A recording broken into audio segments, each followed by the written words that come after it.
datang di seminar online Dua Lucky Channel dengan tema menjadi pemimpin muda yang berkualitas dan berintegritas. Selamat datang buat ketiga pembicara. Ada Mbak Cicutika dari anggota DPRD Sulawesi Selatan, dan ada Mbak Amira sebagai politikus Golkar ya Mbak ya. Ya. Dan juga ada Mbak Putri dari public figure dan mantan DPRD ya Mbak ya, caleg dari DPRD DKI. Apakah benar Mbak? Mungkin bilangnya politisi muda dan juga, aja ya. Iya Mbak. Oke, dan terima kasih juga untuk para peserta yang hadir di seminar online pada hari ini. Selamat datang semuanya, selamat bergabung, dan teman-teman peserta bisa mengirimkan pertanyaan untuk ketiga pembicara. Nanti saya akan sampaikan ke tiga pembicara. Oke, saya mulai dulu untuk Mbak Amira. Halo Mbak, selamat siang. Boleh perkenalan diri dulu Mbak buat teman-teman peserta. Hai, halo semuanya. Salam kenal. Nama aku Amira Kaca, tapi panggilannya bisa Kaca aja. Dan biasanya orang-orang lebih senang manggil Kaca karena kalau di Indonesia kayaknya nggak ada yang namanya sama ya. Jadi kalau Kaca lebih banyak yang ingat. Nah, saat ini saya bekerja sebagai konsultan atau profesional di bidang kebijakan publik, maupun juga menjadi politisi muda di Partai Golkar. Nah, kebanyakan apa sih yang paling sedang saya lakukan? Jadi sebagai expert public policy, saya itu terobsesi dengan ingin memecahkan masalah terkait dengan sektor publik.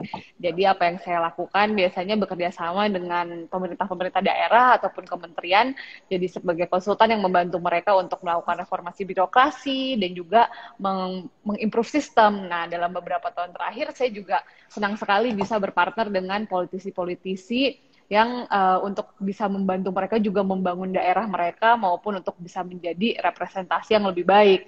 Sampai akhirnya saya sendiri memutuskan untuk mau jadi politisi karena saya lihat untuk bisa membuat perubahan yang paling berarti, paling bagus itu berada di sistemnya itu sendiri. Jadi seperti Mbak Kak ini yang sudah menjadi anggota DPRD, wah itu istilahnya kalau sudah bisa dapat posisi, kita bisa membuat perubahan yang lebih besar lagi. Tapi karena belum rezeki ya, belum berhasil. Kemarin saya jadi caleg di DPR RI di Kalimantan Utara, tapi saya tetap aktif di Partai Golkar sebagai sekretaris kajian dan pendidikan politik di KPPG, yaitu saya perempuan Golkar.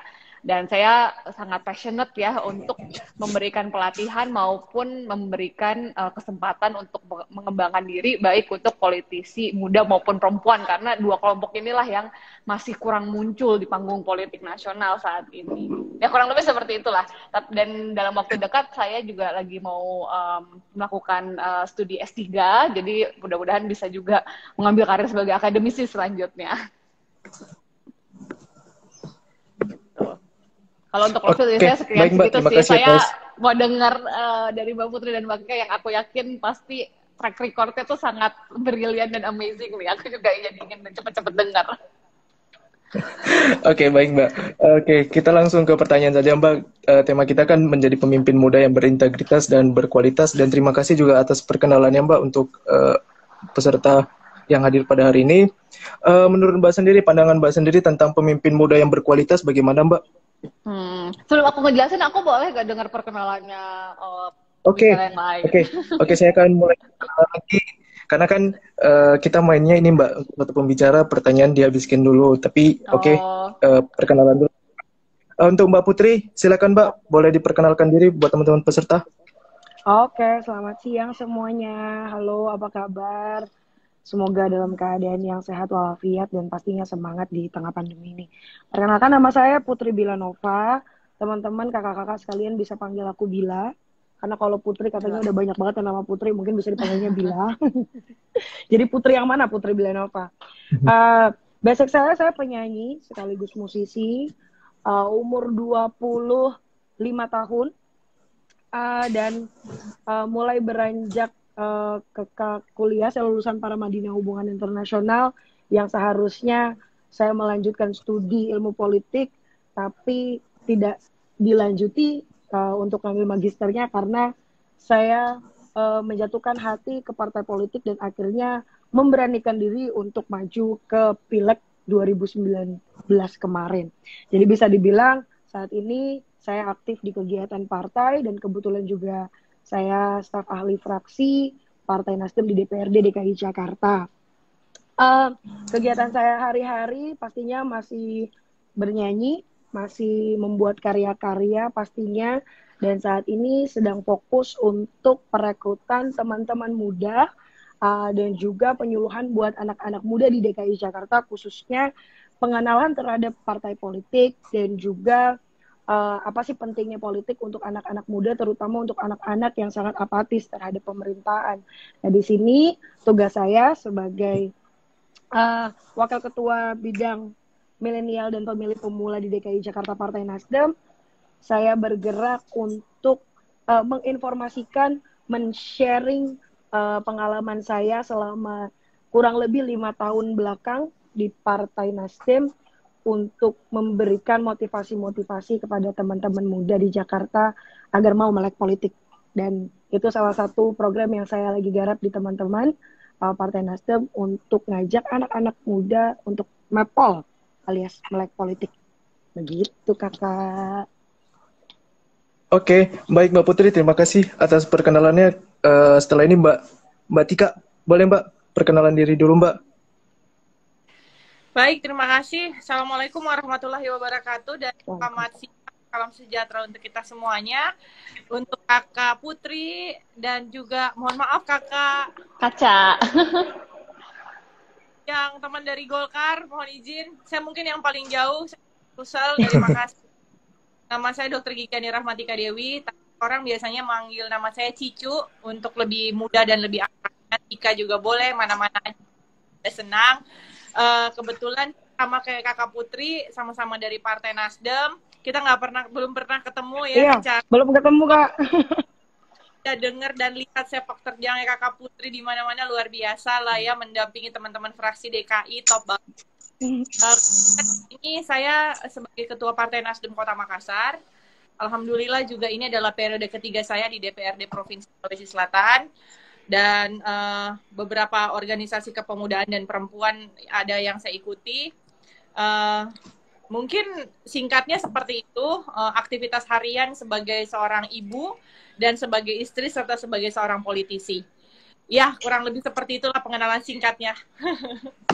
Oke, baik Mbak Tika, terima kasih Mbak untuk perkenalan. Oke, sudah cukup jelas untuk perkenalan buat para peserta dan terima kasih sekali lagi buat ketiga pembicara atas perkenalannya. Oke, saya mulai langsung pertanyaannya untuk Mbak Amira Kaca. Mbak, tadi pertanyaannya adalah menurut Mbak sendiri, pandangan Mbak sendiri bagaimana tentang pemimpin yang berkualitas untuk anak-anak muda, Mbak? Oke. Nah, kalau aku sendiri sih sebenarnya kayak pemimpin yang berkualitas itu apa sih? Kadang-kadang aku juga merasa, wah sebagai anak muda, gimana sih kita tahu kalau kita itu sudah mumpuni untuk bisa memimpin, apalagi kalau anak muda kan dianggap ya belum mateng kadang-kadang, atau misalnya belum memakan asam garam dari berbagai macam pengalaman hidup kayak yang sudah senior. Tapi kalau aku sendiri mendefinisikan sebenarnya langkah pertama bagi orang untuk bisa mau memimpin atau bisa disebut pemimpin adalah saat dia mau bertanggung jawab untuk menyelesaikan suatu masalah atau untuk melakukan suatu pencapaian meskipun dia nggak harus melakukan itu. Jadi misalnya hal-hal sesimpel kayak ingin membuat lingkungan sekitar lebih bersih dan lebih ramah lingkungan, atau misalnya meskipun kita bisa saja hidup tanpa memperdulikan hal tersebut ya, maksudnya kita nyaman-nyaman aja, tapi saat kita memilih kita mau peduli lebih besar dibandingkan dengan diri kita sendiri, itu kita sudah selayaknya menjadi pemimpin. Jadi pemimpin itu nggak harus ada orang yang menjadi posisi, ada title ketua atau title tertentu, tapi kalau misalnya dia sudah mau berbuat untuk melakukan kepada orang lain, padahal itu di luar dari apa yang wajib dia lakukan, dia sudah menjadi seorang pemimpin. Jadi being in charge terhadap suatu hal, suatu visi, dan untuk mencapai visi tersebut dia nggak bisa sendiri dong. Jadi harus mau merangkul orang lain untuk bisa sama-sama peduli dengan hal yang sama. Nah, itulah kalau menurut aku secara simpel seorang pemimpin itu dia mau mengambil tanggung jawab dan dia mau mengajak orang lain untuk sama-sama mencapai hal tersebut. Dan tadi Mbak Amira sendiri mengatakan bahwa untuk anak-anak muda sendiri untuk menjadi pemimpin harus merangkul orang lain dalam bekerja sama untuk memimpin misalnya di pemerintahan dan juga mungkin di pendidikan dan yang lainnya. Mungkin Mbak ini kan juga ada kadang-kadang gengsinya tinggi nih Mbak dalam apa namanya merangkul orang lain untuk bekerja sama. Bagaimana Mbak untuk anak-anak muda sendiri supaya tidak gengsi, supaya bisa sama-sama bekerja dalam memimpin sebuah organisasi yang dipimpinnya, Mbak? Ya, jadi kalau menurut saya pemimpin itu tadi tidak terlihat dari title saja atau dari secara formal dia di mana gitu. Jadi kalau misalnya dia merasa dia pemimpin hanya karena dia misalnya ketua organisasi atau ketua asosiasi apa, tapi di saat dia berada di posisi tersebut dia nggak punya visi, dia nggak punya tujuan, dia nggak memiliki ambisi atau motivasi untuk mencapai sesuatu yang memberikan manfaat ke orang lain. Itu menurut aku bukan pemimpin, itu ya namanya title saja. Tapi meskipun dia nggak punya title, tapi dia misalnya memiliki tujuan bersama, misalnya untuk ayo kita bagaimana sama-sama istilahnya membuat program yang membantu, misalnya kamu nih tinggal, terus kamu tahu ada anak-anak di lingkungan sekitar kamu yang misalnya putus sekolah karena nggak punya biaya gitu. Tapi akhirnya kamu merasa, yuk kita bantu sama-sama. Tapi misalnya kamu nggak bisa dari uang sendiri. Jadi kamu menggalang bantuan dari satu RT untuk membantu misalnya anak-anak tadi yang putus sekolah karena tidak ada biayanya, atau misalnya kamu sama-sama mencarikan beasiswa ke program pemerintah, mengkonekkan gitu, mencoba merekomendasikan ke program beasiswa yang dimiliki pemerintah. Nah itu kamu sudah menjadi pemimpin, padahal kamu nggak ada title gitu, dan itulah definisinya. Dan kalau misalnya memang kamu ingin istilahnya tulus ya dari hati ingin memimpin, yaitu untuk menyelesaikan masalah atau untuk memberikan manfaat ke orang banyak, itu kamu akan menyadari bahwa kamu nggak akan bisa melakukan itu sendiri. Gitu. Kalau kamu melakukan itu sendiri, itu tidak, kemungkinan besar kamu tidak akan bisa mencapai tujuan kamu. Jadi kalau kamu memang tulus ingin mencapai sesuatu, kamu akan sadar bahwa kekuatan kamu itu adalah dengan melakukan sesuatu bersama dengan orang lain yang memiliki kepedulian yang sama, orang lain yang juga memiliki perhatian yang sama terhadap isu yang sama. Tuh. Jadi kalau misalnya kamu cuman ingin, tadi misalnya saya ingin jadi pemimpin, jadi ingin menjadi ketua gitu, tapi saya itu kayak saya nggak mau ngajak-ngajak orang lain deh, saya cuma ingin jadi ketua sendiri gitu, gengsi, ngapain lah ngajak-ngajak orang, berarti buat apa kamu jadi ketua gitu. Jadi jangan sampai jadi jangan fokus ke title-nya gitu. Oke. Dan menurut Mbak sendiri nih, pemimpin-pemimpin muda yang ada di Indonesia yang Mbak ketahui mungkin di di Golkar sendiri atau mungkin di lainnya, sudah menjadi contoh buat anak-anak muda di dalam memberikan kualitas sebagai pemimpin, Mbak? Ya, kalau kita lihat sendiri ya, baik di Indonesia maupun di partai tentu bervariasi ya orang-orangnya ya, karena bagus, ada yang masih kurang bagus. Tapi kalau saya sendiri dilihat di khususnya nih di partai-partai sekarang ya, di Partai Golkar, saya lihat juga di Nasdem, itu pemimpin sudah mulai menyadari potensi anak muda. Jadi anak muda semakin diberikan ruang dan mulai terlihat nih anak-anak muda yang berprestasi dan meskipun usianya masih milenial, tapi sudah bisa memberikan banyak kontribusi. Kayak misalnya teman saya sendiri, misalnya Putri Komarudin yang merupakan anggota DPR RI di Komisi 11. Nah, dulu dia bekerja di OJK. Nah, sekarang dia sudah bisa berada di DPR RI yang mengawasi lembaga-lembaga keuangan di Komisi 11. Lalu ada teman saya juga, ada Diah Roro Esti. Dia masih muda juga, 20-an, tapi sudah berada di Komisi 7, dan Komisi 7 yang mengawasi ESDM misalnya, karena kepedulian dia adalah terkait energi terbarukan. Tuh. Lalu ada teman saya juga yang sekarang di Golkar Institute lagi ada training nih, misalnya Mas Rian Kono, dia adalah wakil wali kota Gorontalo. Nah, itu adalah contoh-contoh teman-teman sendiri saya yang saya lihat sendiri sudah bisa melakukan kontribusi di posisi mereka dan memimpin di usia muda. Dan mengapa Mbak untuk pemimpin-pemimpin muda ini, alasan Mbak sendiri, mungkin perspektif Mbak sendiri, mengapa sih pemimpin-pemimpin muda ini harus mempunyai kualitas di dalam memimpin? Apakah ini sebagai Mbak ya, sebagai suatu kemajuan untuk organisasi, atau mungkin ada alasan tertentu bagi Mbak sendiri untuk memberikan jawaban ini, Mbak? saya rasa sih pemimpin baik tua maupun muda itu harus punya kualitas yang sama. Jadi tidak karena dia lebih senior dia bisa berkualitas lebih rendah dibandingkan dengan yang muda untuk bisa memimpin. Begitu juga dengan yang anak muda, hanya karena dia muda bukan berarti dia ekspektasi yang terhadap kemampuan dia dan kompetensi dia akan menurun gitu. Tapi memang seringkali pemuda memang memiliki istilahnya kelebihan ya dibandingkan dengan yang tua. Biasanya yang tua meskipun mereka sudah lebih berpengalaman, biasanya mereka jadi sudah ada kayak pakem-pakem tertentu. Sedangkan karena anak muda itu masih misalnya belum lama di sistem, mereka biasanya punya ide-ide baru yang tidak bisa dimengerti atau tidak terpikirkan dengan generasi tua. Jadi kalau dari sisi masalah kualitas sama kompetensi ya, menurut saya baik tua mau muda, mau senior, mau junior, mau perempuan, mau laki-laki, mau dimanapun daerahnya berasal, standar kompetensi dan kualitas baik dari sisi pengetahuan, dari sisi kemampuan memimpin, kemampuan berkomunikasi, ilmu mengenai tadi sistem kepemerintahan, ilmu mengenai masyarakat dan lain-lainnya standarnya sama gitu. Tapi biasanya antar generasi perspektifnya berbeda gitu, dan perspektif inilah yang harus digabungkan, baik tadi perspektif tua, muda, junior, senior, perempuan, laki-laki dari berbagai macam daerah, itu perspektifnya inilah yang menyatu karena berbeda-beda, tapi kompetensi sama gitu. Itu mungkin aku juga ingin mendengar nih pandangan-pandangan dari Mbak Bila sama Mbak Tika nih, karena pasti mereka semua juga punya pandangan-pandangan menarik gitu. Oke. Nanti kita akan bertanya kembali lagi kepada Mbak Amira. Selanjutnya kita bertanya untuk Mbak Tika dulu, Mbak.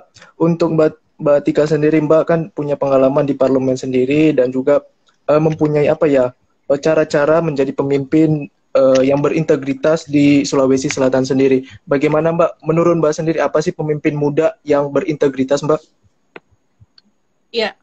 Sebelumnya untuk teman-teman ini kan interaktif ya, jadi mungkin nanti pertanyaan juga yang masuk, jadi mungkin bisa singkat supaya kita lebih produktif ya diskusinya. Teman-teman yang belum, ya saya yakin semuanya juga sudah tahu, tetapi kan mungkin dari kata integritas sendiri itu juga kita harus paham artinya sebenarnya apa sih pemimpin yang memiliki integritas gitu ya. Integritas itu kan kalau menurut saya apa yang kita lakukan dan apa yang kita ucapkan itu sendiri sama gitu. Integritas adalah pemimpin yang memiliki kejujuran, tauladan, apa yang bisa diteladani oleh banyak orang, dan itu hal yang tidak mudah kita temukan apalagi di era yang penuh dengan keterbukaan informasi, kemudian tontonan yang begitu banyak menyajikan hal-hal yang produktif menurut saya, sehingga memiliki pemimpin memiliki integrasi sangat sulit lah ya buat saya hari ini. Dan saya menilai diri saya juga belum terlalu memiliki hal tersebut gitu, karena hal itu kan butuh komitmen gitu ya untuk menjalankan hal-hal. Kenapa kita harus memiliki pemimpin muda gitu ya, karena kita adalah penerus bangsa, kita adalah perubahan, dan besar dan mulai dari kemerdekaan, kemudian muda, masih dan gerakan-gerakan lain yang terjadi di negara kita itu dimulai dari gerakan anak muda, sehingga kita adalah penerus estafet keberlangsungan negara kita, sehingga mempersiapkan pemimpin muda memiliki sekali gitu, karena kedepannya mereka lah yang akan menjadi pemimpin gitu. Ya, harus dipersiapkan lebih awal. Kalau saya ya membentuk seseorang memiliki integritas yang luar biasa, memiliki sifat kejujuran, seiring perkataan kekuatan yang mudah, dan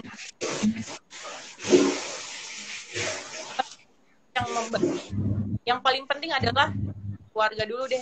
Dalam rumah ini dari sedini mungkin anak-anak kita tuh sudah diajarkan tidak boleh bohong gitu. melakukan sesuatu harus bertanggung jawab. Kalau salah bilang salah, ya hal-hal yang kecil seperti itu kalau kita biasakan di kehidupan sehari-hari kita itu akan membentuk karakter seseorang. Dan pada saat dia akan sudah memiliki sifat-sifat dasar sebagai seorang pemimpin, integritas yang luar biasa. Dan tentu lingkungan itu yang penting, mana kita bergaul, sama siapa kita berteman, pendidikan agama yang kuat, akan salah satu cikal bakal kita mempunyai sifat sehingga kalau saya ini kan kita masih memiliki waktu gitu ya, mempersiapkan generasi-generasi berikutnya ini untuk dipersiapkan menjadi pemimpin yang memiliki integritas. Itu kita lakukan ini mungkin dari keluarga, setelah itu kita sekolah, dunia kampus, di dunia pekerjaan, bagaimana kita berinteraksi dengan orang banyak. Seperti itu. Karena integritas itu tidak bisa didapatkan dalam waktu singkat gitu. Kita tutup mata, cetek gitu, buka langsung, wah saya adalah pemimpin yang memiliki integritas yang tinggi. Oh tidak. Jadi memang butuh proses. Dan anak muda harus memiliki gitu sebagai memiliki integritas yang bagus. Bagaimana anak muda sebagai agen of change gitu ya, sebagai penerus tongkat estafet kepemimpinan bangsa ini harus memiliki hal tersebut. Karena kita akan memberikan tauladan kepada orang lain. Kalau kita melakukan hal yang baik, orang lain melihat, mungkin dari 10 orang yang lihat kita ada 2 orang, wah saya mau seperti dia. Seperti itu yang kita mau nanti ke depan. Mungkin itu dulu ya. Ya, dan juga Mbak, untuk anak-anak muda kan kadang-kadang kita bisa bilang bahwa labil dalam mengambil sebuah keputusan dan juga labil dalam hal lainnya. Nah, ini kan juga harus mempunyai integritas yang tinggi di dalam mengambil sebuah keputusan untuk anak-anak muda sendiri ketika menjadi pemimpin. Nah, Mbak, bagaimana Mbak supaya anak-anak muda ini bisa bisa tidak labil di dalam mengambil keputusan supaya integritas yang ada di dalam dirinya itu bisa ada, Mbak. Seperti itu, Mbak. Jadi sifat anak muda emang seperti itu ya, maksudnya berubah-ubah mengikuti mendengarkan pendapat orang lain, kemudian melihat apa yang dia lihat dan menurut dia bagus, maksudnya menurut dia menarik saya akan contoh. Memang seperti itulah sifat anak muda. Tetapi saya bilang dari awal bahwa membentuk seorang pemimpin yang memiliki integritas itu kan tidak mudah. Jadi memang harus dari awal kalau memang kita mau generasi penerus kita ini memiliki sifat-sifat jujur, tauladan, ikhlas, membela yang benar dan lain-lain, itu kan bagian dari integritas. Harus kita mulai dari unit terkecil, itu adalah keluarga. Jadi keluarga kita sudah harus misalnya kita harus membiasakan di rumah untuk membentuk anak-anak kita tuh. Mohon maaf karena mungkin saya sendiri yang sudah punya anak di sini ya. Mbak Amira sama Mbak Kakak Putri belum nih. Belum Kakak. Jadi dari mungkin kalau kita di rumah ya, dulu teman-teman kita kecil, saya lu kalau kecil kalau nakal, mohon maaf orang tua kamu mukul gitu, tapi mukulnya tuh kamu nggak boleh ngelakuin itu lagi gitu. Di sekolah kita dulu kalau kuku kita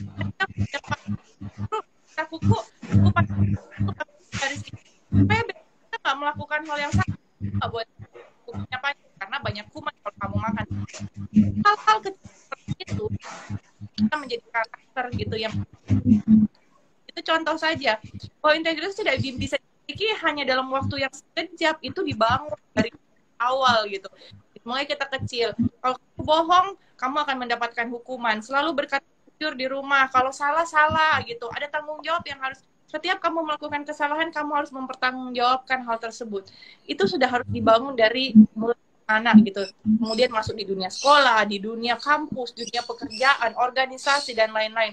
Itu membentuk karakter kita gitu. Jadi kalau untuk saya memang harus dipersiapkan secara dini untuk membentuk pemimpin yang memiliki integritas. Dan juga Mbak, nanti akan pertanyaan selanjutnya untuk Mbak Putri sendiri. Mbak Tika sendiri kan mempunyai anak nih. Nah, bagaimana nih Mbak dalam mengajarkan anak-anak Mbak sendiri? Mungkin ada nggak sih hal-hal kecil yang Mbak lakukan buat anak-anak Mbak sendiri di dalam mengajarkan supaya anak-anak Mbak ini tidak bohong, mungkin tidak menyontek di sekolah. Ini kan juga menjadikan sebuah... Sorry, kita ngomongin soal pemimpin muda yang memiliki integritas atau kita parenting ini? Nggak bisa ya? Ya, maksud saya Mbak, seperti ini Mbak, seperti ini. Ya, maksudnya supaya anak-anak muda yang mempunyai apa namanya, yang kalau bisa dibilang kan tadi kan Mbak bilang mulai dari hal kecil keluarga nih, supaya anak-anak muda belajar dari pengalaman Mbak sendiri, karena kan juga anak-anak muda nantinya mempunyai keluarga seperti itu sih Mbak, dan juga nanti kedepannya apa namanya bisa mengajarkan untuk anak-anaknya bagaimana caranya supaya mereka menjadi pemimpin yang berintegritas. Saya pengen tahu aja pengalaman dari Mbak sendiri mengajarkan hal kecil seperti apa Mbak? Saya juga tidak bisa bilang diri saya sebagai seorang orang tua yang sudah luar biasa ya mendidik anak, cuman paling tidak saya maksudnya ada hal-hal yang perlu sekali untuk anak itu tahu sejak dini bahwa anak-anak nggak boleh bohong gitu. Kalau dia bohong ada punishment yang akan dia terima gitu. Setiap hal yang salah yang dia lakukan dia harus mempertanggungjawabkan. Contoh kecil, mohon maaf, anak saya pernah mecahin TV di kamarnya, itu kita hukum, akhirnya kamu nggak boleh lagi kayak gitu, itu barang mahal yang tidak bisa semua orang tidak semua orang punya gitu, dan kamu punya, akhirnya anaknya dihukum di kamar mandi supaya dia menyesali apa yang sudah dia lakukan, sehingga besok-besok dia nggak akan berani lagi melakukan hal tersebut gitu. Kemudian setiap hal baik yang dia lakukan kasih rewarding gitu, sehingga seperti mohon maaf kan kita udah mau bulan Ramadan, anak saya janji nanti kalau kamu puasa 1 hari mami pasti akan kasih hadiah ya, karena kan Ramadan sebelumnya dia cuma puasa setengah hari, puasa tahun ini kalau 1 hari kita akan kasih reward gitu. Hal-hal yang seperti itu yang bisa mungkin yang kita kalau yang sejauh ini yang saya terapkan dalam keluarga gitu. Saya yakin orang tua yang lain punya hal yang jauh lebih baik dari apa yang saya lakukan, tapi itu contoh kecil saja. Dan terakhir Mbak, untuk Mbak Tika sendiri, apakah nanti misalnya anak-anak muda yang memimpin, mempunyai integritas dan juga mungkin mempunyai kualitas, apakah ini menjadi suatu patokan bahwa dirinya tidak akan menyeleweng di dalam memimpin, Mbak? Ada jaminan ya. Segala sesuatu ya. Maksudnya pemimpin itu memiliki godaan yang luar biasa ya, memiliki power, kekuasaan, itu godaannya luar biasa dan tidak semua orang bisa survive menghadapi. Kita memang harus artinya memang butuh banyak support gitu untuk mampu aktivitas kita sebagai seorang pemimpin, sebagai seorang pengambil kebijakan yang banyak bersentuhan dengan masyarakat, memiliki power yang besar, itu godaannya begitu besar juga. Semakin besar power yang kita miliki, semakin besar juga godaan yang akan datang gitu, sehingga memang dibutuhkan keteguhan hati dan integritas itu dan tidak ada jaminan itu bahwa seorang pemimpin yang memiliki integritas yang tinggi juga tidak akan melakukan hal yang buruk gitu kan, karena godaan kan datang dari mana saja. Oke, Mbak Tika, terima kasih atas jawabannya. Saya akan ke Mbak Putri. Mbak, Mbak sendiri di DKI sendiri menjadi ketua DPP DKI Jakarta bidang milenial. Nah, bagaimana Mbak di dalam mengelola anak-anak muda yang ada di partai sendiri, dan bukan hanya di partai tapi mungkin di luar partai? Bagaimana Mbak untuk Mbak sendiri mengedukasi anak-anak muda supaya menjadi pemimpin yang berintegritas dan berkualitas, Mbak? Jadi begini kakak, saya ini harus diketahui saya lahir dari keluarga musisi. Kenapa saya mesti ceritain ini? Karena untuk orang yang mau tahu lebih lanjut harus tahu dulu backgroundnya seperti apa. Ini menurut pengalaman saya. Kenapa kok tiba-tiba seorang penyanyi, seorang musisi mau terjun ke politik, atau kok mau ikut berorganisasi seperti ini? Memang pada dasarnya itu timbulnya kemauan itu timbulnya dari mana? Ya dari pengalaman, dari pengetahuan, dari apa yang dia lihat. Kenapa sampai saat ini saya masih akses di organisasi di partai politik? Karena saya mencoba mencari. Jadi kenapa saya bilang mencoba mencari? Saya mencoba mencari jati diri saya. Sebenarnya apa sih yang bisa saya perbuat selama hidup ini? Di umur saya yang muda, apa yang bisa saya hasilkan? Nah, dari 4 tahun perjalanan saya di partai politik ini membangkitkan semangat saya untuk lebih peduli, lebih care terhadap lingkungan sekitar. Saya sangat senang melihat anak-anak yang baik budi pekertinya, yang bicaranya santun, yang sama orang tuanya pun juga sopan. Dan saya melihat banyak anak-anak yang masih kurang pendidikan dalam rumahnya. Maka itu dari itu kemauan saya untuk merubah sesuatu. Nah, merubah sesuatunya dari mana? Ya pastinya dari kebijakan.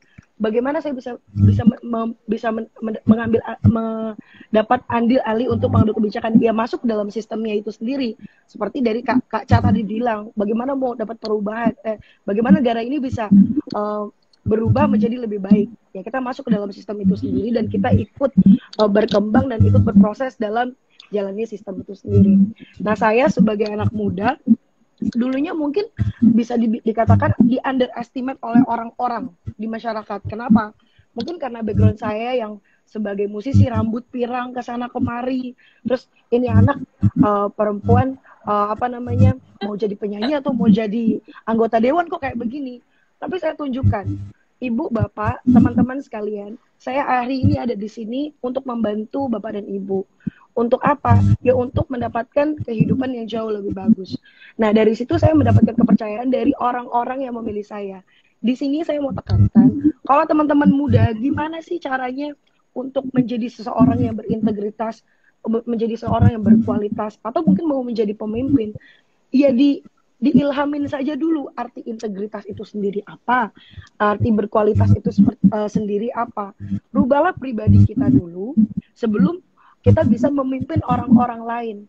Itu dari mana? Dari kepedulian itu sendiri. Jadi saya tanamkan buat teman-teman, saya selalu share gimana mau jadi seseorang yang berguna atau mau jadi seorang pemimpin. Satu kata saya, pedulilah sama lingkungan. Kenapa? Kalau kalian aja masih sibuk sama dirinya sendiri, oke, kita bisa bilang anak-anak milenial sekarang sibuk sama gadget, sibuk sama konten, sibuk sama ego dan selfishnya masing-masing untuk kepentingan diri sendiri. Gimana kita keluar dari zona itu untuk mencoba, gue ngeliat ya tetangga gue kayak gimana sih, orang-orang di sekitar gue seperti apa sih, mereka membutuhkan apa sih, dan gue nanti anak-anak gue itu membutuhkan apa nantinya di negeri ini, di Indonesia ini. Nah, mulai dari kepedulian, dari situ mencari tahulah kita semua, kita sama masih berproses untuk lebih peduli. Nah, dari situ nanti akan ada kemauan untuk merubah. Saat tahu di mana yang salah, mana yang kurang. Nah, dari situ udah tahu nih, berarti kayak kita belanja masalah dulu, kita ngeliat kanan kiri. Setelah itu, kalau misalkan memang mau menjadi seseorang yang merubah, agent of change, tadi Kakak Tika bilang, ya kita mencari tahu sendiri, kita nyelam apa yang bisa kita bikin, dan sekarang pendidikan politik melewati seminar-seminar seperti ini banyak, ya ikutlah join, atau mungkin mau ikut join ke partai politik, mau lihat kegiatan parpol ngapain aja sih, ini orang kalau misalnya mikirnya parpol pasti korupsi, wah pasti ini jelek banget, coba dibuang stigma kayak gitu, kita coba bangun lagi, kalau misalkan gue berada di dalam situ, gue bisa bikin apa. Jadi balik lagi, egonya dikurangin, selfishnya dikurangin, mulai muncul kepeduliannya, dan lihat apa yang bisa kita rubah dari situ. Itu sih Kakak. Nah, dari Mbak Putri sendiri tadi sudah mengatakan bahwa anak-anak muda mempunyai ego di dalam melihat lingkungannya sendiri kurang peduli dan juga lebih peduli terhadap kesibukannya masing-masing. Ini bagaimana Mbak supaya anak-anak muda menghilangkan rasa egonya dan juga tidak, kadang-kadang juga anak-anak muda menganggap bahwa kalau saya melakukan ini apa untungnya buat saya. Nah, itu menurut Mbak sendiri bagaimana cara menghilangkan pikiran-pikiran itu buat anak-anak muda sendiri supaya bisa mereka menjadi pemimpin yang betul-betul membantu orang-orang yang ada di lingkungannya sendiri. Kakak Karis, saya kenapa tadi sedikit ketawa yang Kakak bilang kalau gue join gitu, kalau misalkan gue ikut kegiatan ini itu apa untungnya buat gue? Itu ya memang banyak munculnya sistem yang namanya take and give sama anak-anak muda yang lebih rasional gitu, lebih memikirkan ya kalau misalnya ini ngapain gue buang-buang waktu. Nah, itu yang saya pengen rubah, walaupun secara manusiawi terkadang saya pun masih merasakan hal yang seperti itu gitu loh. Ngapain gue ikut organisasi ini bertahun-tahun, digaji juga enggak, terus misalkan kalau ngomongin jenjang karir, gue apa sih misalkan kayak gitu. Tapi enggak, sebenarnya bagaimana cara kita mengartikan kata sukses itu sendiri sih Kak. Kenapa saya bilang harus mengartikan kata sukses itu sendiri lepas dari kata uang, kaya. berkuasa. Itu apa sih sukses itu menurut kalian apa gitu? Kalau memang masih tidak terlepas dengan uang, kekayaan, harta, terus kekuasaan, berarti kita belum siap untuk rubah. Maka kenapa Pak Presiden kita bilang revolusi mental anak-anak kita muda ini tolong lepas arti kesuksesan bukan cuma karena uang dan harta, tapi seperti kayak mempunyai keluarga yang harmonis, mempunyai keluarga yang cukup, anak-anak sekolah dengan baik, ibu mama papa senang, coba, atau menjadi negara yang sukses, negara kita punya pemimpin yang luar biasa. Kenapa arti kata sukses itu harus dilepaskan dari uang, kekuasaan, dan harta? Maka dari itu anak-anak muda sekarang harus menggali lagi arti kesuksesan dari kata-kata yang saya sebutin tadi. Itu sih menurut saya kunci utamanya untuk kita bisa bangkit dari keadaan ini dan bisa lebih sukses lagi ke depannya. Dan mungkin Mbak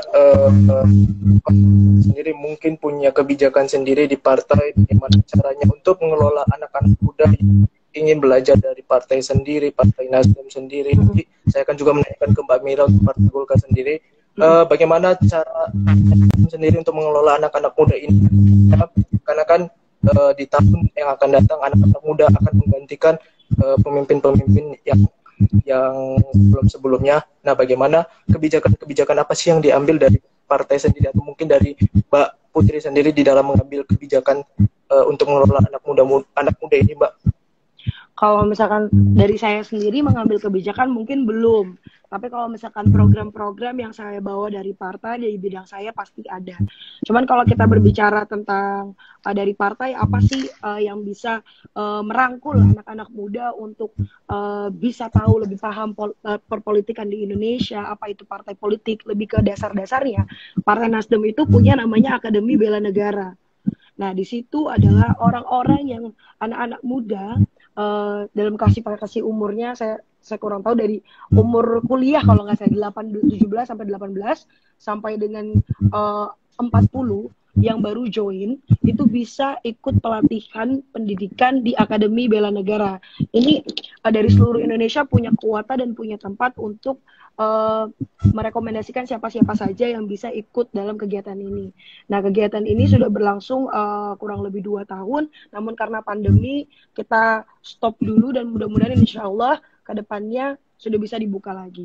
Namun kalau itu dari Partai Nasdem sendiri. Cuman kalau dari saya dan tim di DPW Partai Nasdem DKI, itu kita tuh ada pendekatan yang namanya program live Instagram seperti yang Kakak Karis dan teman-teman buat. Setiap minggunya di DKI kita selalu buat isu-isu terkini yang ada di DKI untuk dibahas, dari soft issue sampai hard issue, sampai ke politik issue, kebijakan dan segala macamnya, dan kita mengundang narasumber-narasumber yang memang mensupport untuk statement-statement yang kita butuhkan dalam publikasi. Misalkan ada kebijakan apa di DKI Jakarta untuk dipublikasikan. Begitupun juga dengan saya dan teman-teman di DPW, kita ada namanya program Melek Politik, di mana mulai tahun ini baru dibuat, kita mengundang teman-teman mahasiswa di DKI Jakarta yang ingin berkunjung ke kantor untuk sharing, tukar pikiran. Kita undang ke kantor dan kita jelaskan. Dan itu ngobrol sama anggota-anggota dewan DPRD kita yang ada di parlemen. Begitu, Kakak. Oke, terakhir untuk Mbak Putri sendiri, dan nanti ada pertanyaan dari peserta sudah banyak menanyakan. Bagaimana Mbak untuk anak-anak muda untuk mempertahankan dirinya supaya bisa ke depannya bisa menjadi mempunyai kualitas dan juga mempunyai integritas, karena kan tadi yang saya katakan bahwa anak-anak muda masih labil di dalam mengambil kebijakan dan juga mungkin masih memiliki ego. Gimana Mbak, menurut Mbak sendiri, pandangan Mbak sendiri, bagaimana untuk mempertahankan integritas dan integritas Mbak? Ini nanya ke aku sendiri atau buat share ke teman-teman? Share ke teman-teman, Mbak. Oke, jadi tidak ada manusia yang sempurna ya. Kalau Kakak Tika bilang tadi, kalau menjadi seseorang yang full berintegritas pun kita juga masih belum bisa, kita benar-benar perfect, kita nggak perfect. Tapi untuk mencoba sedikit demi sedikit, mencoba yang terbaik dari bagian diri kita untuk menjadi dipercaya, terus untuk jujur, untuk memegang teguh prinsip hidup itu sih mementingkan perkara-perkara kecil, karena nggak akan ada perkara besar kalau nggak ada perkara kecil. Terus kayak kita harus listing apa yang harus kita buat dan mana yang mau kita buat. Nah, kalau dari beberapa buku yang saya baca, saya ada salah satu buku yang benar-benar menarik saya untuk share ini. Itu salah satu buku itu ngobrolin how becoming a person of influence. Gimana kita menjadi seorang yang berintegritas. Ini bukunya John C. Maxwell. Di sini tuh dia bilang gini, untuk menjadi pribadi yang berintegritas itu ada 4. Saya ngambilnya dari sini karena sangat simple. Komitmen. 1, punya komitmen untuk bersikap jujur. Tanamin sama diri kita, gue nggak boleh bohong apapun itu, gitu loh. Jangan dibilang nanti kayak politisi-politisi yang suka main kanan kiri ngomongnya suka diputer-puter. Enggak. Mencobalah untuk berbicara apa adanya dan berkomitmen serta jujur. Karena kenapa? Dari situ kita bisa bangun kepercayaan dan juga kita bisa keep in a secret. Nah, kebiasaan anak-anak muda sekarang, lo jangan bilang siapa-siapa ya. Tapi semuanya jadi rahasia umum. Nah, itu yang mesti kita rubah tuh. Jangan bilang siapa-siapa, ternyata udah kemana-mana. Nah, coba, kalau misalkan ada temen curhat, ini simple ya. Temen curhat, lalu jangan bilang siapa-siapa ya. Just keep in a secret. Cuman di kamu saja, berhenti. Itu mencoba menjadi pribadi yang berintegritas. Karena start dari hal yang kecil-kecil. Terus yang kedua, putuskan di depan bahwa kita integritas kita nggak bisa dijual. Harga diri. Bisa aja dibilang harga diri kita nggak bisa dijual. Saat kamu disuruh untuk bohong dan dibayar untuk misalkan dengan uang, cobalah untuk tetap pada prinsip kalau kamu harga dirimu tidak bisa dibeli. Begitupun juga dengan integritasmu tidak bisa dibeli. Ketiga, yang tadi saya bilang, tidak akan ada perkara-perkara besar kalau nggak ada perkara kecil. Jadi perkara kecil dapat membentuk atau menghancurkanmu. Jadi jangan karena gue nggak apa-apa lah bohong-bohong kecil ini, no way. Karena when you started, it's already broken. Jadi jangan merusak perkara-perkara kecil karena saat kamu merusak itu sudah hancur dari awalnya. Sudah there's no integrity at all gitu. And the last, coba listing mana yang kamu mau, mana yang kamu harus lakukan. Jadi kan kebanyakan kita anak muda BM ya, banyak mau. Nah, gimana caranya menyingkirkan banyak mau itu dan listing mana yang harus dilakukan.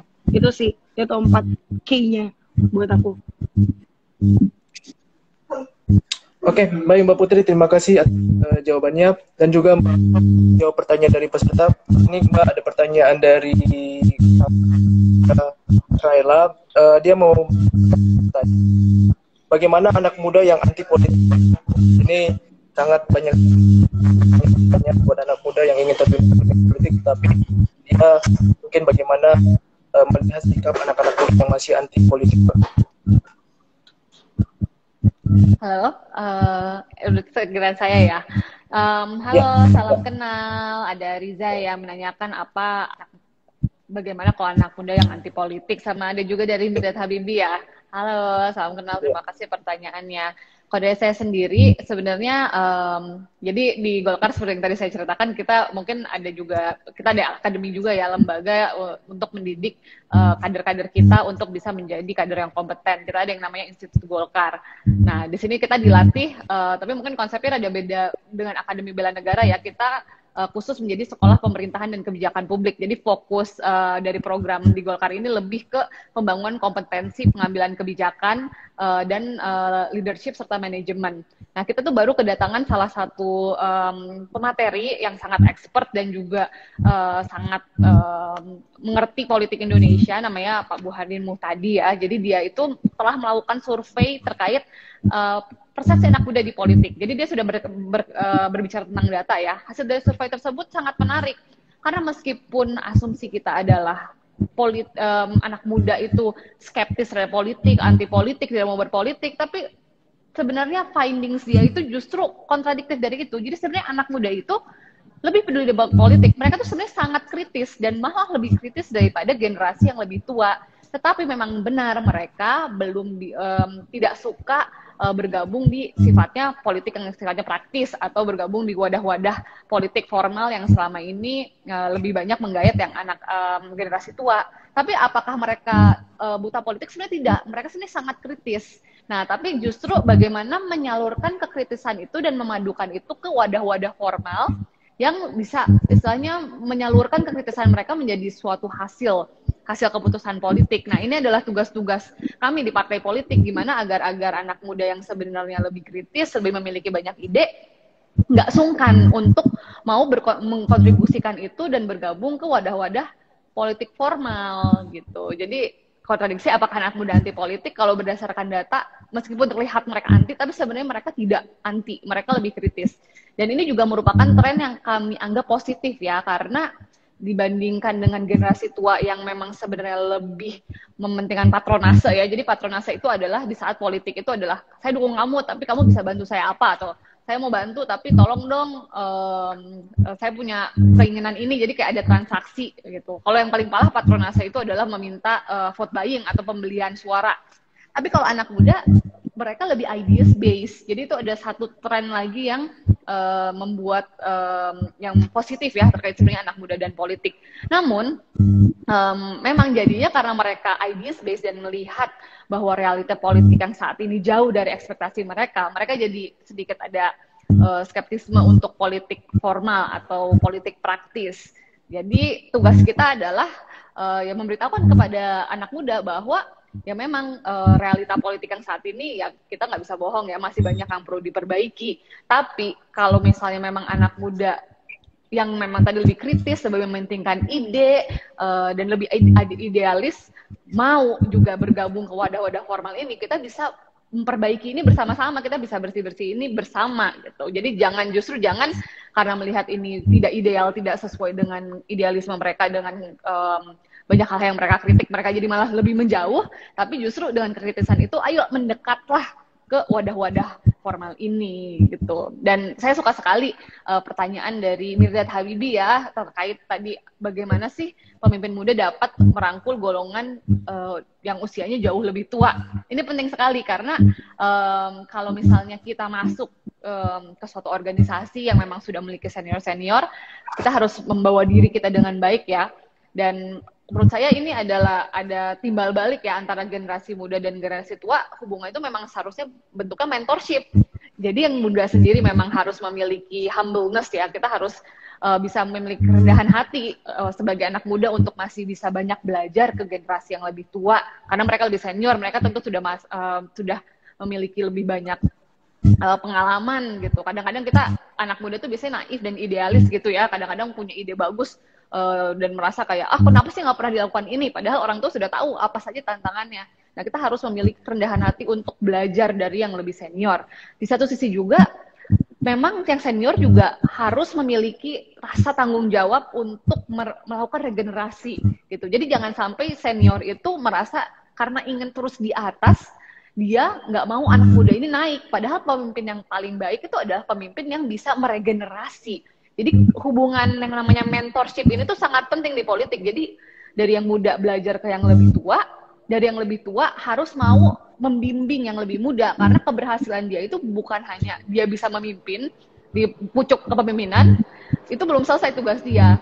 Dia melaksanakan istilahnya memecahkan masalah dan melakukan kinerja yang bagus saat dia memimpin, itu bagus, tapi itu juga belum selesai. Keberhasilan dia itu adalah saat dia bisa menelurkan pemimpin-pemimpin baru yang bisa sebagus dia atau bahkan lebih bagus daripada dia. Nah, baru itulah dia pemimpin sejati gitu. Jadi yang saya juga di Golkar sangat menyuarakan ya bagaimana yang tua dan muda ini bisa lebih membangun jembatan mentorship tersebut gitu. Itu sih. Dan aku sekalian mau mohon izin karena lagi menyelenggarakan acara training dan harus memoderasi sesi selanjutnya. Jadi saya harus duluan, tapi saya sangat menyesal nih karena ingin sekali mendengar lebih banyak dari Mbak Tika dan Mbak Bila gitu. Pasti banyak karena dari 30 menit sebelumnya tuh saya banyak dapat insight juga. Dan yang ini saya kasih tahu aja ya, politisi perempuan itu ya dari partai manapun tuh kita tuh selalu ini ya, kita tuh selalu solid gitu. Karena kita semua ingin membangun istilahnya sama-sama ingin memajukan perempuan, dan kita ingin perempuan sama-sama maju. Jadi nggak peduli partainya apapun, politisi perempuan tuh kita selalu selalu bahu-membahu dan selalu solid ya. Jadi saya menunggu mudah-mudahan ada kolaborasi selanjutnya ya dari antara Golkar dan Nasdem, dan merupakan suatu kehormatan bisa satu forum di sini sama Mbak Tika dan Mbak Bila. Itu semoga kita bisa lanjutkan silaturahminya. Makasih juga ya Lucky Channel yang sudah Ya. menghubungkan kita. Ini kolaborasi yang sangat hebat gitu ya. Kalian berdua istilahnya berinisiatif melakukan ini, dan aku memuji loh karena banyak sekali anak-anak muda mengorganize event itu tidak serapih kalian gitu, nggak sampai bikin tour, nggak sampai reminder, profesional banget kalian, jadi apresiasi banget gitu. Jadi aku mohon izin duluan ya, terima kasih. Iya, Terima kasih Kak. semua. Kita saling follow IG ya biar kita saling silaturahmi.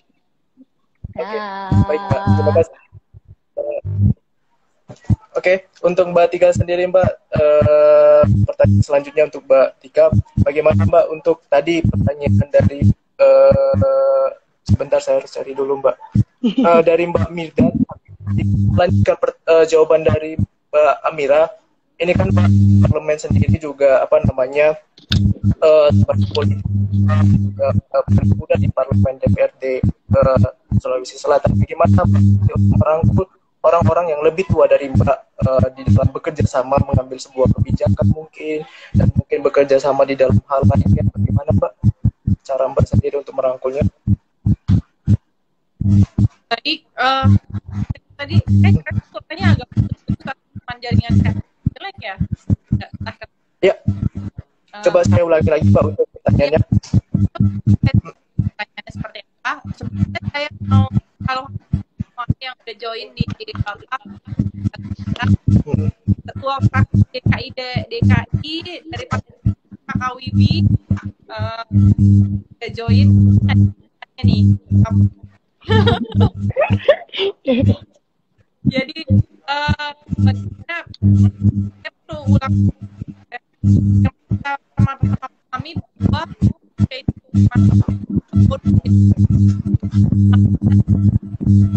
akan jauh banyak dibanding itu akan partisipasi politik dan ini suatu peluang besar bagaimana anak muda bisa melek politik, bisa ikut dalam proses politik lain untuk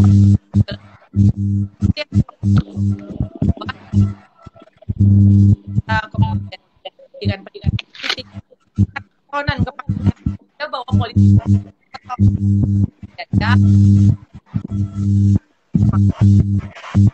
bagi kader partai tidak ada masalah sekali kepala daerah atau pemerintahan insya Allah ke depannya menciptakan kader-kader yang anti korupsi, tidak terbebani membalikan uang yang digunakan pada saat masa pemerintahan dan lain. Terus contoh baik daripada kata ya, itu lebih sering dibandingkan ngomong. Kita memberikan pendapat, saya pikir lebih tepat gitu anak-anak muda, bagaimana mereka mau di politik gitu, sehingga kan memang setelah saya pun dia suaranya putus, mungkin jaringan saya di sini kurang begitu, mudah-mudahan message-nya bisa sampai. Kan harus bekerja tidak melihat usia itu tidak mau yang tua, sama kerja untuk kepentingan masyarakat secara umum. Bagaimana kita berkolaborasi bersama, itu bukan hal yang salah.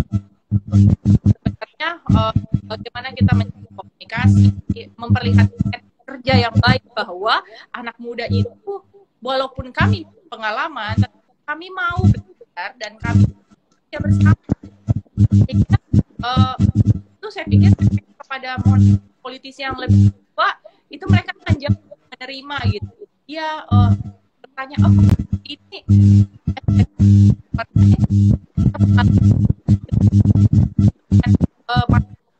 contoh kecil model komunikasi yang harus kita jalin pada orang yang jauh lebih tua, karena kita kan juga orang timur ya, kita jauh lebih sopan gitu, kita tahu orang yang lebih tinggi kita itu harus bagaimana diri, bagaimana tahu bersopan santun pada orang yang lebih tinggi, karena orang tua itu sebenarnya kita mau mereka mendengarkan, tetapi bagaimana kita bangun chemistry itu yang paling penting. Ya namanya juga mereka gitu kan, punya pengalaman banyak dari kita, jadi banyak.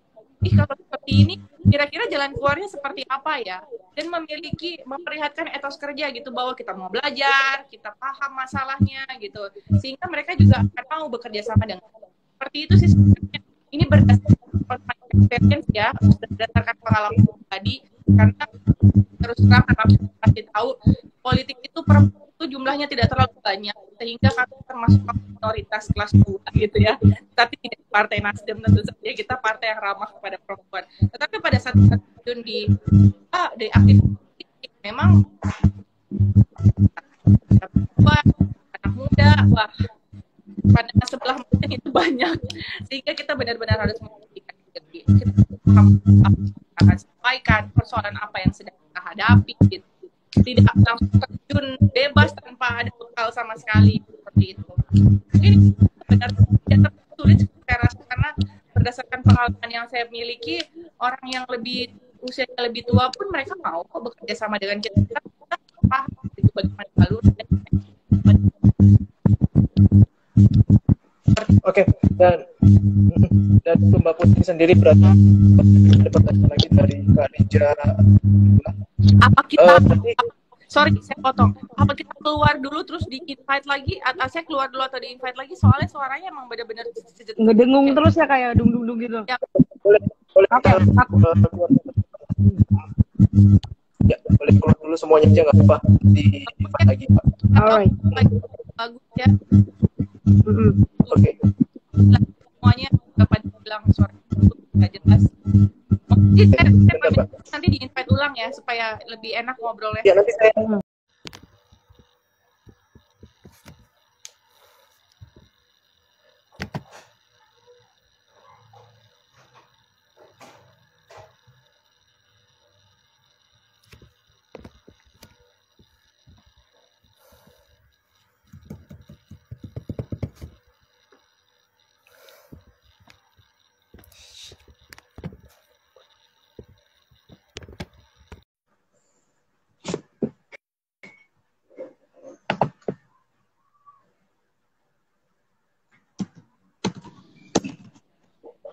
Oke Mbak, sambil menunggu Mbak Tika join lagi Mbak, kita lanjut dulu untuk pertanyaan dari peserta. Tadi ada pertanyaan peserta dari Kak Rizal tadi, pertanyaan kedua, apakah hidup itu harus punya prinsip sebagai pemimpin Mbak?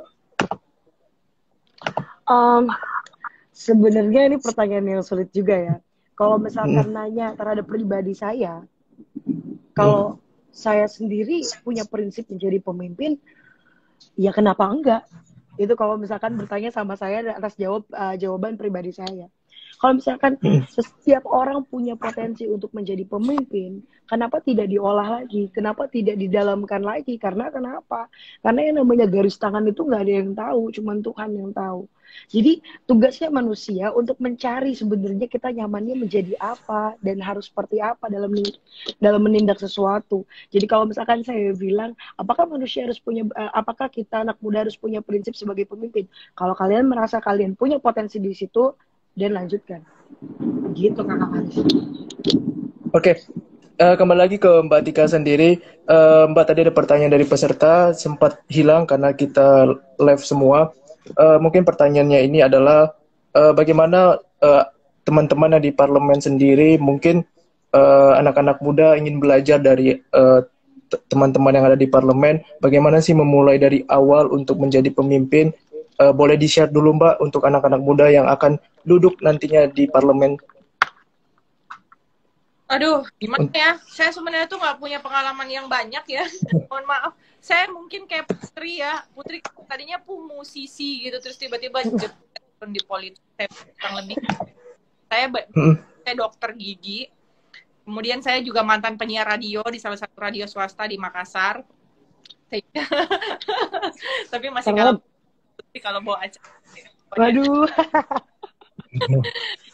Jadi pada saat terjun di dunia politik itu tahun 2008, ini singkat aja. 2008 saya terjun di dunia politik karena waktu itu di tahun 2009 ada pemilu yang mengharuskan setiap partai politik ada keterwakilan 30% perempuan. Akhirnya saya join di salah satu partai secara tidak sengaja karena cuma ingin mencoba pengalaman, membuka networking pada saat itu. Tapi akhirnya singkat cerita terpilih tanpa ada basic politik sama sekali. Saya belajar.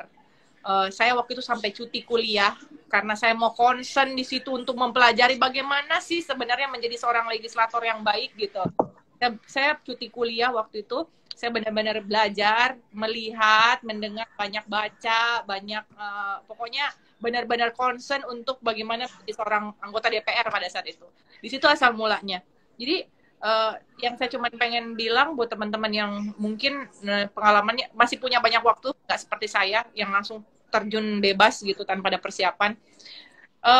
Mulai sejak dini, pada saat kamu punya ketertarikan di dunia politik, mulai sejak dini banyak partai politik yang menyajikan program-program yang anak muda yang bagus. Terkhusus juga Partai Nasdem ya. Ini ketua milenialnya aja kayak Putri, luar biasa. Dan ini partai politik tentu saja karena pintunya kita untuk tahu bagaimana dunia politik. Banyak ikut organisasi kepemudaan, organisasi masyarakat sehingga belajar bagaimana cara menjadi pemimpin yang baik. Banyak baca, banyak dengar orang ngobrol gitu. Karena itu salah satu cara yang paling mudah untuk kita bisa paham gitu. Dan yang terakhir adalah jangan masa bodoh gitu. Jangan mau jadi anak muda yang apatis gitu. Jadilah anak muda yang tahu apa yang terjadi di kita. Jadi maksudnya diri kita bermanfaat untuk orang lain. Bahkan hal terkecil sekalipun yang mungkin orang tidak akan nilai, tetapi dengan kontribusi kita ternyata punya manfaat gitu. Itu sih sebenarnya singkat ceritanya, karena setiap orang kan memiliki pengalaman yang beda-beda. Kalau saya sih seperti itu. Tapi untuk teman-teman yang mau lebih awal terjun di dunia politik, saran saya gabunglah di partai politik. Itu udah wadah yang paling benar untuk kita jemplung di politik gitu. Seperti itu. Oke. Untuk Mbak Putri sendiri, Mbak, ini juga ada pertanyaan dari peserta. Menjadi pemimpin juga tidak hanya mempunyai kualitas dan juga integritas, tapi juga mempunyai modal, Mbak. Nah, Mbak sendiri kan pernah menjadi caleg di DPRD DKI. Yes. Apakah membutuhkan modal yang besar, Mbak? Ini pertanyaan dari peserta, Mbak. Mungkin dia pengen tahu bagaimana, Mbak, untuk modalnya sendiri. Ini ketika sampai ketawa, saya pun juga ketawa karena mengingatnya masa 2019 itu tough banget ya. Saya tadi saya bilang background saya musisi, penyanyi, MC gitu lah, atau jalan ini orang tua saya pun sama. Jadi kalau misalkan dibilang bermodal besar, ayolah coba lihat saya itu mendapatkan modal nekat tapi berlandasan. Itu saya. Kenapa saya bilang saya modal nekat berlandasan? Karena waktu pendaftaran bakal calon legislatif dulu 2017 kalau nggak salah Partai Nasdem buka, saya cuma bilang begini, Kak, ada namanya Kakak Farah waktu itu yang sebelum saya ketemu Kakak Wibi. Kakak Wibi itu ketua fraksi saya di DPRD DKI Jakarta. Saya bilang gini, ini ada kegiatan apa ya? Kok orang bondong-bondong datang bawa form, terus ini mau daftar apa? Terus dia bilang gini, oh ini buat orang-orang yang mau calon legislatif, yang mau maju untuk pemilu nanti dek. Aku bilang gini, aku kok nggak dikasih tahu? Terus dia bilang begini, oh kamu nggak usah ikut, tapi aku mau ikut. Kalau aku mau ikut gimana? Siapkan KTP, berkas-berkas. Aku bilang, aku pulang, aku datang, aku mendaftar. Why? Kenapa? Karena saya mau berdedikasi, karena saya punya tujuan untuk ikut partai politik untuk apa? Saya nggak mikirin modal. Demi Tuhan, saya nggak mikirin modal. Anak baru lulus kuliah S1, kerja nyanyi, punya uang berapa sih? Kalaupun ada pasti juga dikasih ke orang tua. Saya bermodalkan nekat dan landasan saya ingin menjadi sesuatu, saya ingin belajar sesuatu di sini. Belajar bukan cuma buang-buang waktu saja, tapi pengen dapetin untuk kualitas hidup saya. Nah, kalau ngomongin kualitas di sini, saya berproses. Jadi kalau dibilang anggota dewan mau jadi legislatif, perlu modal besar, ya, modal besar. Tapi bukan cuma uang. Makanya saya bilang dari awal, menjadi sukses bukan cuma perkara uang. Mau menjadi anggota dewan bukan juga perkara uang. Karena saya bisa jalan, itu karena program yang saya buat. Saya punya talenta menyanyi, saya bantu teman-teman, kakak-kakak saya yang sedang, sedang bergulat di pemilu kemarin. Saya nggak minta bayar, saya nggak minta honor, tapi buatkan saya baju, buatkan saya baliho. Jadi saya membarter kemampuan saya dengan hal-hal yang harusnya dibuat dengan uang, saya buat dengan tenaga saya, jasa saya. Pertama, kedua, saya jualan. Saya ketiga, saya ngapain lagi waktu itu? Saya bikin senam-senam ke daerah-daerah, saya dipinjemin mobil panggung dari partai untuk bikin program. Jadi sebenarnya nggak cuma perkara duit, perkara mau dan usaha gitu. Karena there's no impossible things. Karena ada orang yang bukan siapa-siapa jadi anggota dewan tuh DPRD DKI. Jadi semuanya nggak cuma duit, modal. Kalau kamu mau nggak punya uang, semuanya tuh alam akan berpihak sama kita. Karena saya pun nobody gitu, masuk ke partai saya nobody, saya cuma penyanyi, banyak gitu artis-artis yang lebih terkenal. Tapi saya siapa sih? Tapi kok sampai sekarang saya bisa bertahan dan bisa ngelewatin pemilu itu dengan puji Tuhan, alhamdulillah, punya suara yang banyak. Ya caranya itu aja. Berhikmatlah. Modalnya modal Oke, waktu dan dan usaha. Panjang Oke, ceritanya jadinya. untuk Mbak Tika sendiri, Mbak, buat anak-anak muda nih supaya percaya diri, karena kan juga anak-anak muda kadang-kadang nggak percaya diri juga melihat teman-temannya yang lebih daripada dia, padahal di dalam dirinya itu mempunyai apa ya, seorang pemimpin yang betul-betul mempunyai integritas dan kualitas. Nah, bagaimana supaya anak-anak muda ini menjadi percaya diri dan juga bisa ke depannya apa namanya menampilkan integritas dan kualitasnya sebagai pemimpin kelak nanti, Mbak. Bagaimana untuk menumbuhkan rasa percaya diri? Gimana ya cara menumbuhkan rasa percaya diri ya? Adalah mengenali potensi diri kita dulu deh. Kita punya apa sih dalam diri kita, umpamanya kayak Kakak Putri itu pinternya gitu. Nah, dari situ tuh akan muncul gitu bahwa oh iya, berarti saya punya kemampuan, saya bisa nyanyi. Kita punya kemampuan yang lain, itu dulu yang kita kenali dalam diri kita punya potensi apa. Setelah itu kita gabungkanlah segala potensi yang kita miliki ini menjadi satu kesatuan, dan itu yang bikin kita menjadi berani untuk tampil di depan orang lain. Pada saat kita memiliki suatu kelebihan dalam diri kita, itu akan membuat kita jauh lebih percaya diri gitu, karena tidak semua orang memiliki hal tersebut. Seperti saya gitu, saya tidak diberkati suara yang bagus dan pandai menyanyi seperti Kakak Putri gitu, tetapi mungkin saya memiliki hal yang lain gitu yang bikin saya lebih percaya diri. Jadi bangun dalam diri kita motivasi bahwa kita ini punya kemampuan juga gitu. Jadi makanya gali dulu potensi apa yang kita miliki gitu. Namanya kita pandai masak, pandai nyanyi, pandai ngobrol sama orang gitu. Hal-hal seperti itu yang bisa membangun kepercayaan diri. Kalau saya rasa sih seperti itu ya. Dan apa ya, rajin-rajin, kalau saya bilang rajin-rajin ngobrol, rajin-rajin join di seminar-seminar gitu ya, public speaking, itu kan semuanya juga salah satu bagian dalam menumbuhkan kepercayaan diri. Kepercayaan diri kan kita berani tampil di depan umum, berani berbicara di depan orang banyak gitu. Itu modal awal sebagai seorang politisi ya. Seperti itu, Kakak.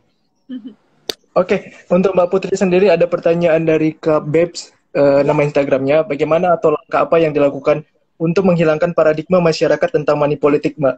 Mungkin kedepannya makin banyak nih, Mbak, money politik yang ada di Indonesia sendiri, dan ketika dia nanti menjadi pemimpin, supaya tahu nih dari Mbak Putri sendiri, bagaimana menghilangkan mindset di masyarakat sendiri, Mbak?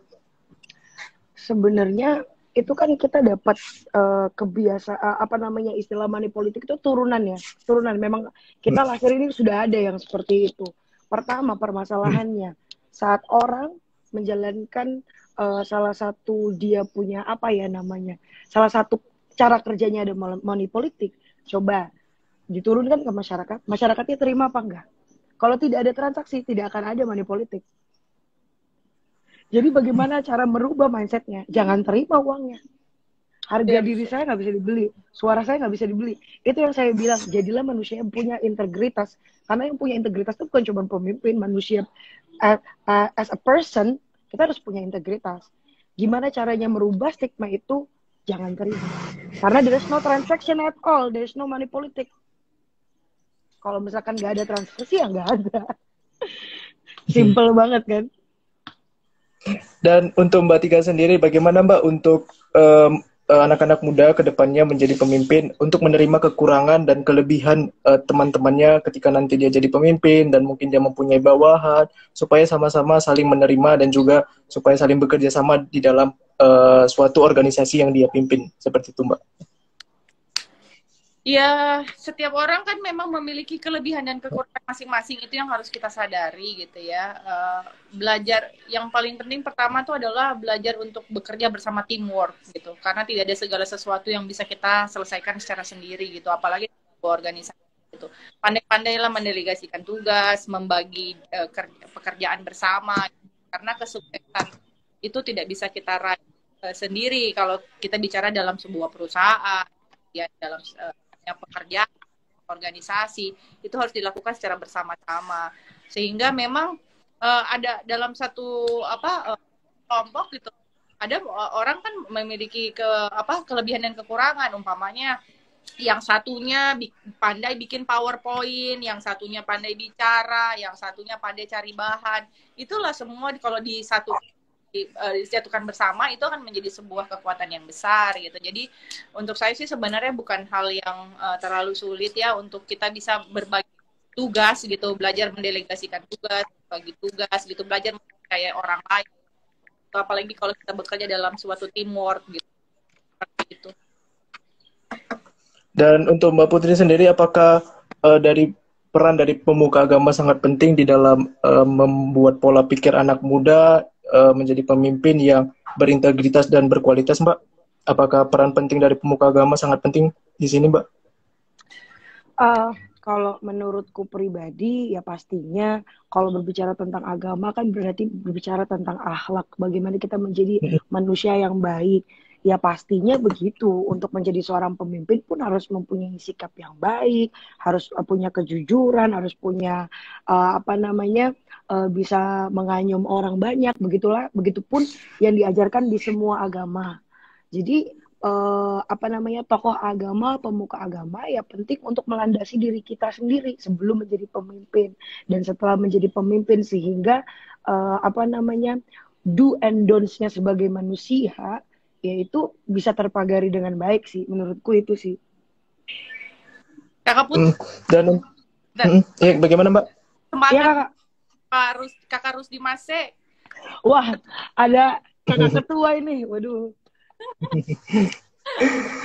Beliau tuh di Nasdem Sulsel, beliau juga wakil ketua bidang OKK di DPP Partai Nasdem. Terima kasih supportnya sudah kita berdua. Mudah-mudahan nggak ada yang salah. Terima kasih ketua. Oke, Mbak Tika, Mbak, ini kan juga kalau bisa dibilang ya, saya juga bukan garis beratnya Pak Jokowi atau presiden lainnya, tapi kan Pak Jokowi bilang di dalam sebuah pemimpin harus mengayomi semua kalangan masyarakat, bukan hanya sukunya sama, agamanya sama. Ini bagaimana Mbak supaya kedepannya anak-anak muda terus menampilkan hal-hal seperti ini supaya saling mengayomi, bukan hanya satu agamanya saja, bukan hanya satu sukunya saja, tapi semua kalangan masyarakat untuk diayomi, Mbak. Siap, Ketua. Waduh, jadi malu nih Kak Cicu aku. Takut ke kamu.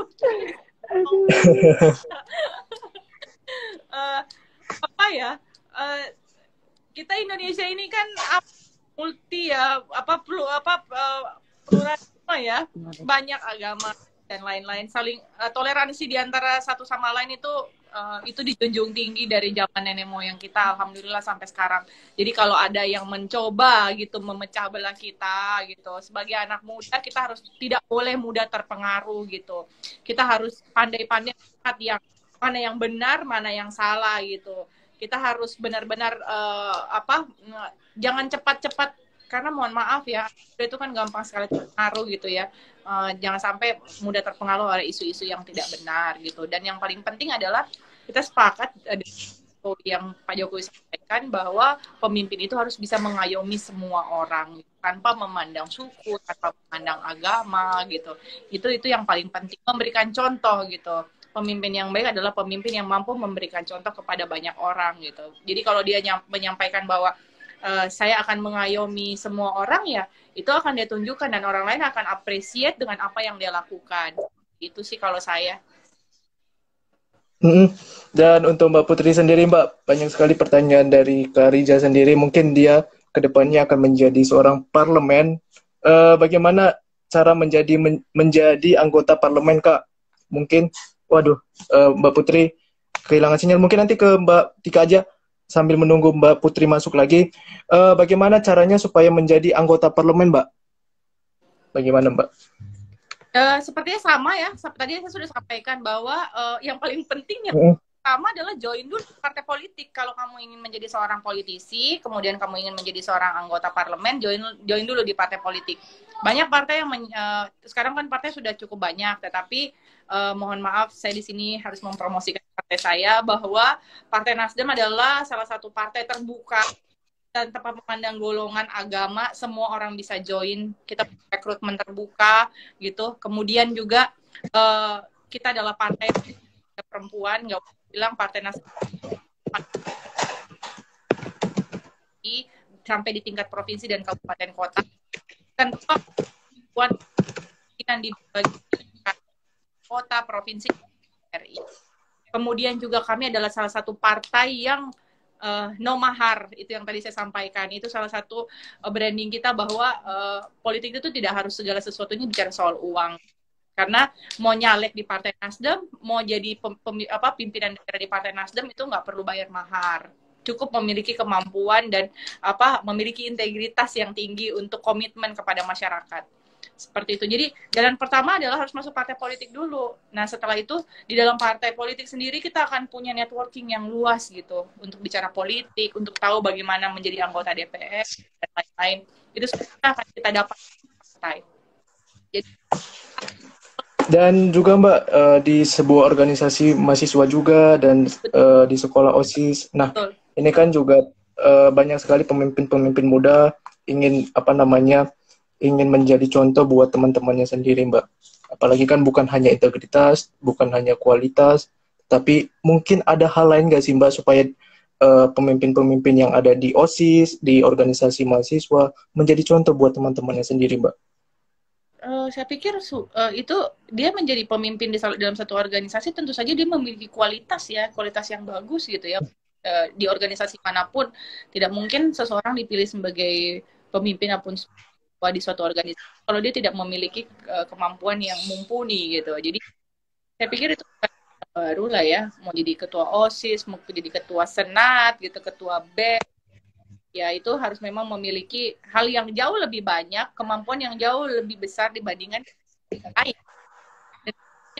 Kalau tidak memiliki hal tersebut, saya pikir itu bisa menjadi sebuah motivasi untuk yang lainnya untuk ikut seperti dia. Dan ini juga ada pertanyaan Mbak Tika dari peserta, namanya Kak Aldi MR2.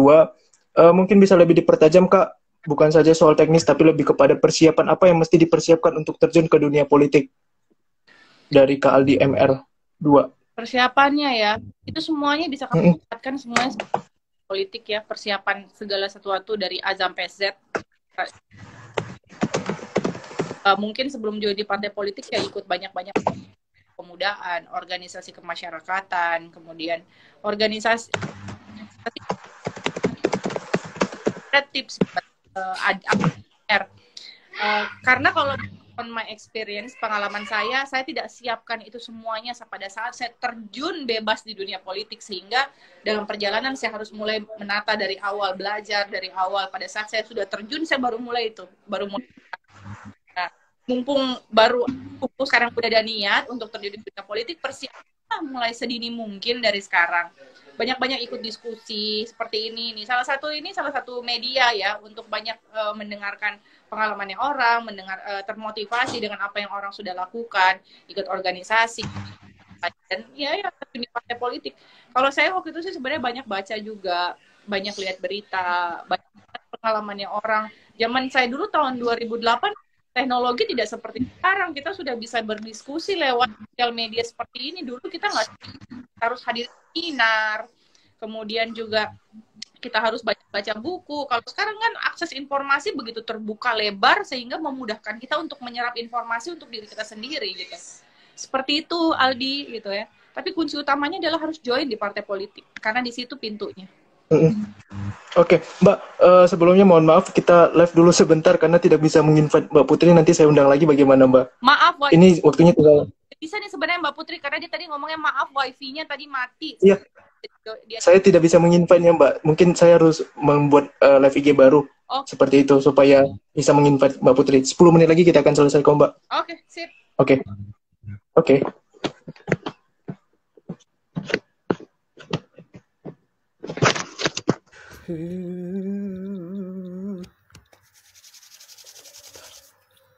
Kita join lagi.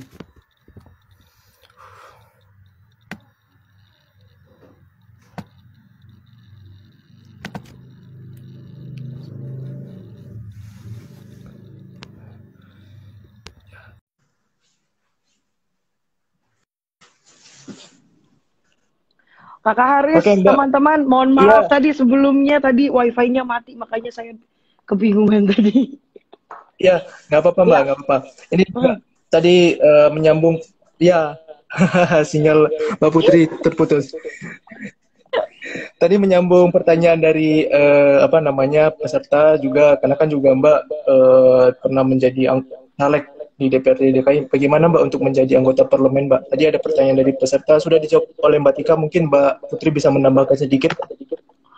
Sebenarnya di tiap-tiap partai itu pasti buka yang namanya rekrutmen atau kaderisasinya pasti jalan, dan untuk waktu-waktu yang ditentukan pastinya beda-beda, tapi biasanya 1 tahun atau 2 tahun sebelum pemilu. Jadi memang orang-orang yang ingin berpartisipasi atau memang ingin menjadi seorang pemimpin dari legislatif maupun eksekutif, biasanya mereka sudah bisa mendaftarkan diri.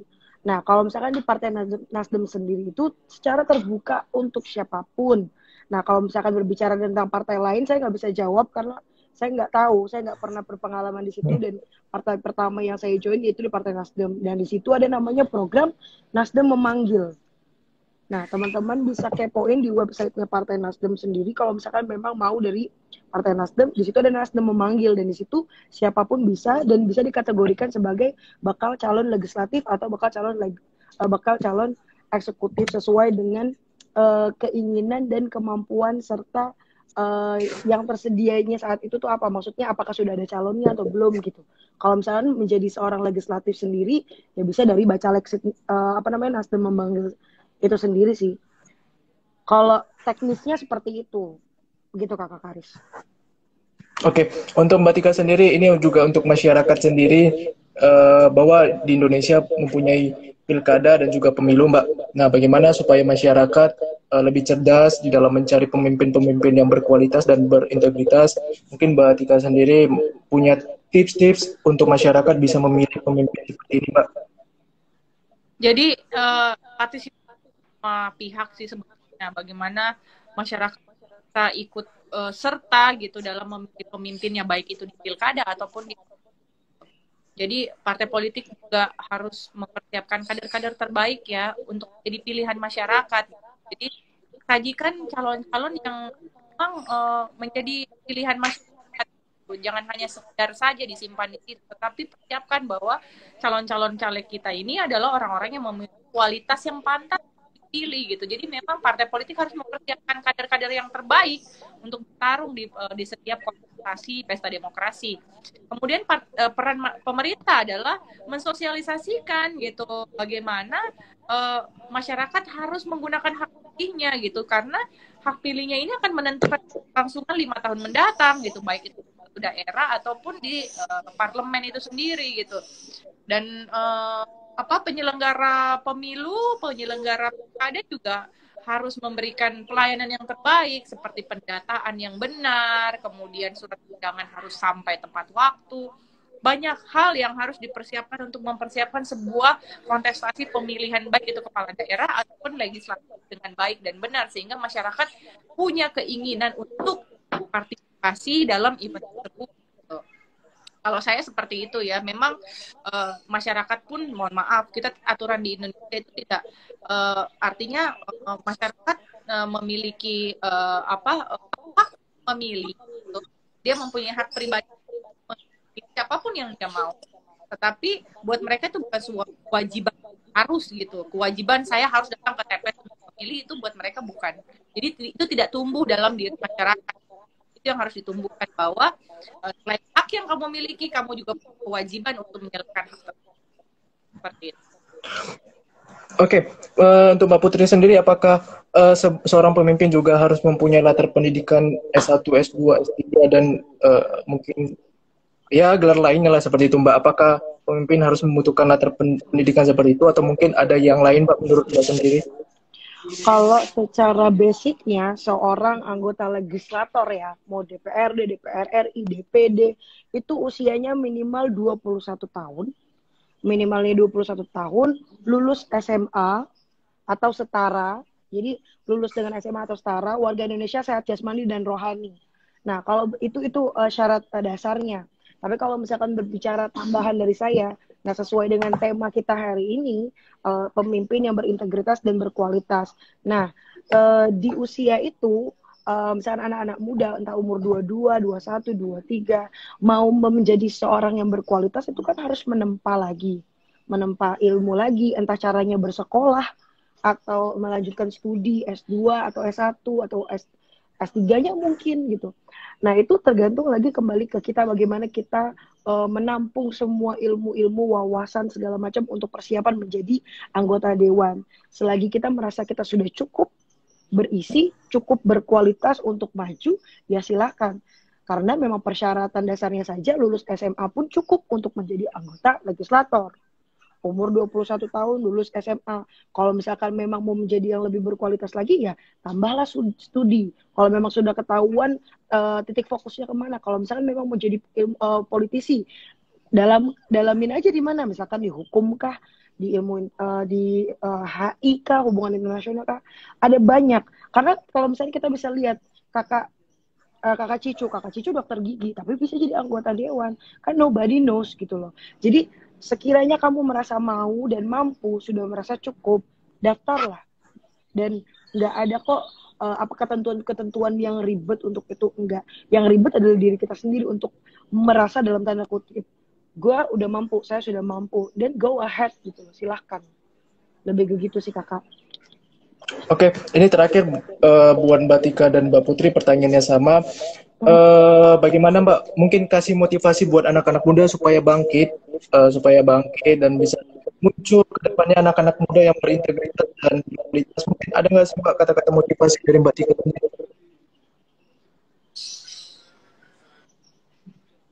Kata-kata motivasi, saya mau mengutip ya, ini dari William. Dia ini adalah seorang penulis, juga seorang pengusaha di Amerika. Dia ngomong gini, berani berkata tidak, berani menghadapi kebenaran, lakukan yang benar karena benar. Ini adalah kunci ajaib menjadi seseorang dengan pribadi yang memiliki integritas yang tinggi.